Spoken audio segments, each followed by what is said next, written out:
Le football. Ah, le football. S'il y a bien quelque chose qui a marqué l'histoire, marqué un but, l'histoire. Ouais, c'est un jeu de mots, ouais, en fait. S'il y a bien quelque chose qui a marqué le monde en termes de sport, c'est le football. Et je dirais même plus la passion du football. Dans le monde entier, bébert, il n'existe pas une ville où il n'y a pas de passionnés du foot. Pas un village. Pas une maison. Bon, on va retirer la maison. Petite information, faites attention, en France, on appelle ça le football. Il n'y a pas de problème. Mais dans certains pays anglophones, on appelle ça soccer. Parce que pour eux, le football, ce qu'on appelle le football américain, mais eux, ils vont pas l'appeler le football américain parce qu'ils sont déjà en Amérique. Ça aurait pas de sens. Donc pour eux, le football, c'est ça.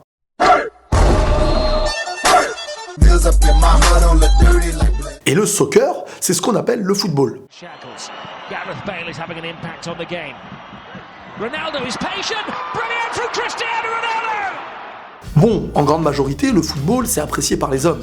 Je suis pas macho, c'est une statistique. Il y a plus d'hommes que de femmes qui aiment le foot. Excusez-moi. Les stats parlent d'elles-mêmes. Vous voulez les stats ? Bah, vous n'aurez pas les stats. Bon, pour être plus sérieux, c'est vrai qu'il existe aujourd'hui beaucoup de femmes qui pratiquent le football. Et parfois qui le pratiquent très bien même. Certaines jouent mieux que toi, bébert. Enfin, en même temps, tu me diras, c'est pas compliqué. Alors écoutez-moi bien parce que dans le rayon football, il y a plusieurs types de femmes. Il y a les femmes qui le pratiquent, comme un homme qui pratique du foot, il n'y a aucun problème. Il y a les femmes qui le suivent, qui sont supportrices et tout, il n'y a pas de problème. Mais il y a les filles qui, qui font en fait semblant, qui veulent être à la mode, mais qui n'y connaissent rien, tu vois. Mais ça se repère très très vite, ce genre de filles. Très souvent, c'est celles qui passent derrière toi quand tu regardes un match de foot et qui te lancent un petit... le truc qui n'a pas de sens en fait. Mais pourquoi le gardien il siffle à chaque fois ? C'est pas le gardien en fait, c'est l'arbitre. Expliquer la règle du hors-jeu à ce genre de femme, c'est un petit peu comme apprendre à parler kabyle à un chinois de 3 ans. C'est pas possible, bébert, pas possible. Oui, mais là, je crois que ça va pas être possible. À toutes les femmes qui sont mariées à un passionné de foot, j'ai quelques petits conseils à vous donner pour éviter avec lui tout conflit lors d'un match. S'il regarde un match qui à ses yeux est important, laisse-le râler en fait. Même si ce qu'il raconte n'aura aucun sens. Tu l'entendras dire c'est de la triche, l'arbitre a été payé, les adversaires simulent, il y a un complot. Sois d'accord, on a tous connu ça. En tant que passionné du football, crois-moi, on a tous connu ce moment où on a besoin de se rassurer par des choses qui ne sont pas toujours très... Ça n'a pas de sens, quoi. Ne passe surtout pas entre lui et l'écran, tu vois. Je vais te faire un schéma. Alors, l'écran, il est là, toi, t'es là. Lui, il est là. Ne reste pas entre les deux. Toujours ailleurs, tu vois, c'est comme un aimant. Tu te mets pas entre les deux, sinon ça... D'accord, t'as compris. Fais-moi confiance, il pourrait te faire croire que c'est à cause de toi qu'il y a eu un but. En gros, ne le calcule pas, laisse-le regarder son match. Mais surtout, ne lui pose pas de questions liées au règlement du football quand tu ne connais pas trop le football. C'est pas le moment, en fait. C'est un conseil. Ah, parce qu'en fait, l'équipe qui joue à gauche, elle marque à droite. C'est pas logique, explique-moi pourquoi, en fait. Perso, c'est un conseil.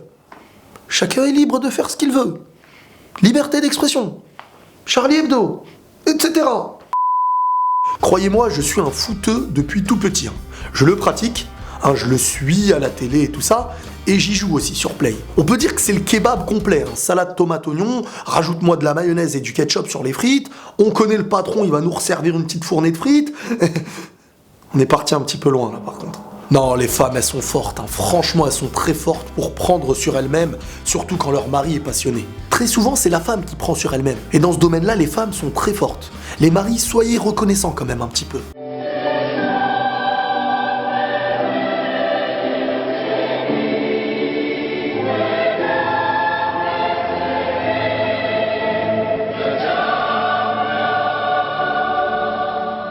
Le mec aurait pu toute sa vie dire « moi je veux un mariage comme ça », mais la femme, la pauvre, n'aura jamais pensé arriver à ce genre de mariage. Mais elle lui a fait plaisir. Maintenant, c'est bien d'être passionné d'un sport, mais dans la vie, il faut un équilibre. Sans équilibre, on n'avance pas. La balance, elle doit être droite. Si elle fait ça, c'est qu'il y a quelque chose qui est trop lourd. Hop là, tu vois, c'est pareil. Je vais vous montrer un homme pour qui l'équilibre a dû s'arrêter à ses 2 ans.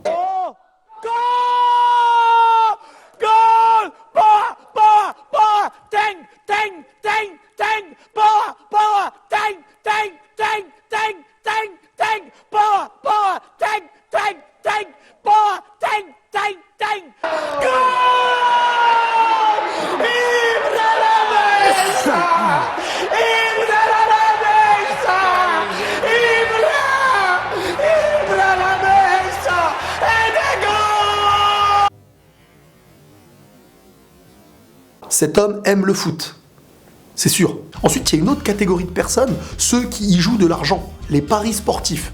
Alors moi, je suis totalement contre les jeux de hasard. Jouer de l'argent pour gagner de l'argent, ça te fait rentrer dans un vice de pouvoir jouer toujours pour gagner. Et en fin de compte, même si tu gagnes 50 000 euros, à la fin de ta vie, tu auras perdu 500 000 euros. Sois-en conscient, hein. C'est obligatoire. On connaît tous ce genre de mec, qu'on entend tous les jours parler de cotes de match, autant qu'un boucher parlerait de cotes d'agneau, tu vois, c'est la même chose. Pas besoin d'être passionné de foot pour savoir que celui qui l'est peut vivre énormément d'émotions pendant un match. En 90 minutes, tu peux connaître la joie, la tristesse, la peur, la peine, la mort. Enfin, faites attention quand même. Ce que j'aime dans le football, à l'inverse d'un sport comme le tennis, le basket ou le rugby, il n'y a pas 40 millions de points. Ça veut dire que quand tu mets un but, tu peux savourer, il a son importance. Et tu peux remonter ton bloc défensif pour pouvoir jouer stratégique en essayant de ne pas te manger un autre but, ou en essayant de jouer plus offensif pour pouvoir en marquer un autre en étant plus en sécurité pour la suite du match. Le football, comme le sport en général, c'est un plaisir, un loisir, un bien-être pour le corps et une vivance pour l'humanité. Même si malheureusement aujourd'hui, l'argent, les pubs, le business, etc. salissent un petit peu le domaine. Mais bon, hein, moi je regarde le foot, le reste c'est un petit peu leur vie, tu vois. Un dernier truc, et après je vous laisse tranquille, c'est ces personnes qui veulent lancer des punchlines, plus line que punch, mais c'est pas grave, à base de « le football c'est pour les bébêtes, ils courent après la baballe pour la mettre dans la cacage, mais ça rend stupide, dis donc !» Avec ce timbre de voix à la noix de pécan, crois-moi que je peux jouer au même jeu que toi en t'énonçant un petit peu la vie de tous les jours. Je me réveille le matin par un petit réveil, je pars au travail en espérant que mon patron me récompense à l'aide de petites pièces qui me permettront d'acheter de quoi me nourrir et m'habiller, je rentre chez moi, je fais dodo, enfin... Bon, j'avoue, je raconte n'importe quoi, là. Mais vous m'avez compris, et c'est ça l'essentiel.